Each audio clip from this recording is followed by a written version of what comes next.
Catlan, bonjour. Bonjour. Vous êtes directeur du groupe Orlom, auteur, concepteur de la fameuse Bible du Taj Mahal, la référence pour ceux qui veulent préparer le Taj Mahal. Alors, on va parler de l'épreuve de raisonnement et d'argumentation du Taj Mahal. Alors, expliquez-nous, présentez-nous l'épreuve. Alors, c'est une épreuve qui arrive en troisième position.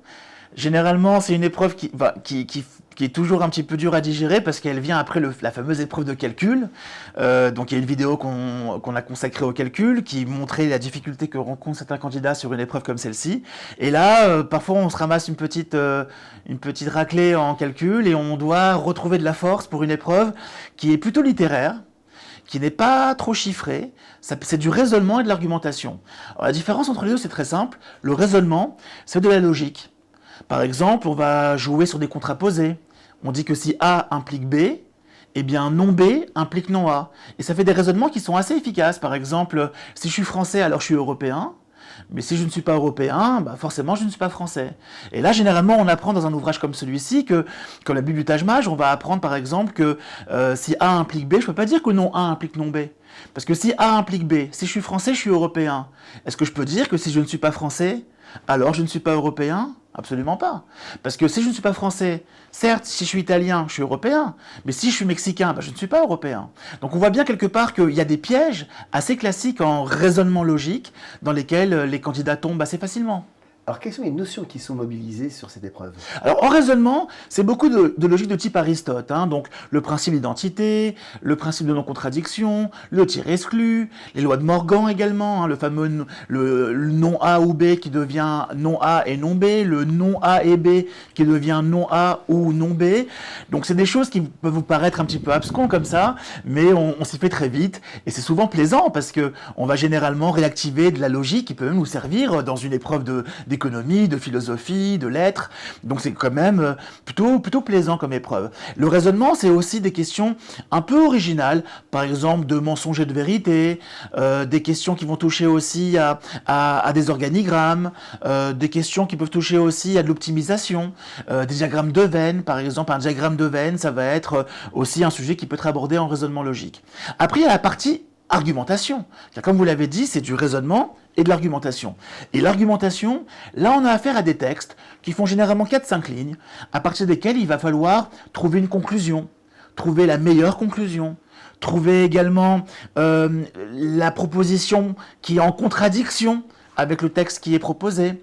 On va également vous demander de trouver l'argument qui renforce ce que dit l'auteur, qui affaiblit ce que dit l'auteur. Et c'est intéressant parce que je trouve que ça éduque des générations d'étudiants à développer une approche critique des comptes rendus de réunions, des textes écrits par différents collaborateurs et de pouvoir développer une vue critique de ce qui est, de ce qui est proposé. Mais est-ce qu'il y a des pièges qui sont tendus sur cette épreuve? Il y a beaucoup de pièges. Et là, en fait, il y a un piège assez récurrent, qu'on retrouve d'ailleurs déjà dans l'épreuve de compréhension de texte.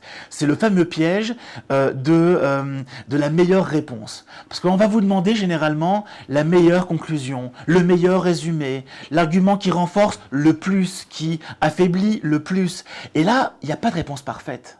Il faudra trouver la meilleure réponse. Et donc le piège, c'est de croire que l'on est capable de trouver la réponse parfaite et on va parfois se poser les mauvaises questions parce que comme on cherche la parfaite qui n'existe pas, on va parfois tomber dans un piège justement où on va être en dehors du champ même du texte. Alors, dans la Bible du Taj Mahal que vous évoquez, dont vous êtes l'auteur, vous insistez sur un point qui est la méthode dite de résolution par dichotomie. Alors, de quoi s'agit-il? Alors, la dichotomie, c'est une méthode qui est tout à fait géniale, que j'ai eu la chance de pouvoir formaliser dans mon livre. En fait, quand on doit chercher la meilleure solution, la chercher parmi les 5 propositions d'un coup d'un seul, ça va être très compliqué. Parce que vous imaginez bien que parmi les 5 propositions, vous allez en avoir 2 ou 3 qui vont se battre entre elles. Généralement, il y en a quand même 2 qu'on arrive très facilement à éliminer si on est plutôt clair dans sa lecture, si on est bien concentré. Il y a toujours 2 réponses qu'on va pouvoir éliminer. Et après, il y en a 3, parfois que 2, où là, ça va un peu batailler. La question, c'est comment pouvoir garder les 2 ou 3 bonnes, les 2 ou 3 réponses potentielles pour après les départager. Si on regarde les 5 propositions, on aura du mal à faire le tri. Alors que la dichotomie, c'est quoi? C'est que je vais cacher les réponses C, D, E pour ne garder que les 2 premières, la A et la B. Et je vais dire, tiens, entre la A et la B, laquelle me paraît être la meilleure? Si c'est la A, je garde la A. Maintenant, je la compare à la C. Entre A et C, c'est quoi la meilleure? La A ou la C? C'est encore la A. Maintenant, je prends avec la D. A et D, bah là, tout d'un coup, c'est la D. Mais c'est plus facile parce que je compare que 2 réponses entre elles. Donc c'est assez dichotomique finalement, c'est ou noir ou blanc.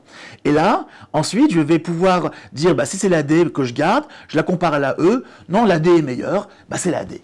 Et c'est une méthode qui marche très très bien parce qu'elle permet véritablement de ne pas se perdre dans toutes ces propositions qui se ressemblent beaucoup parfois.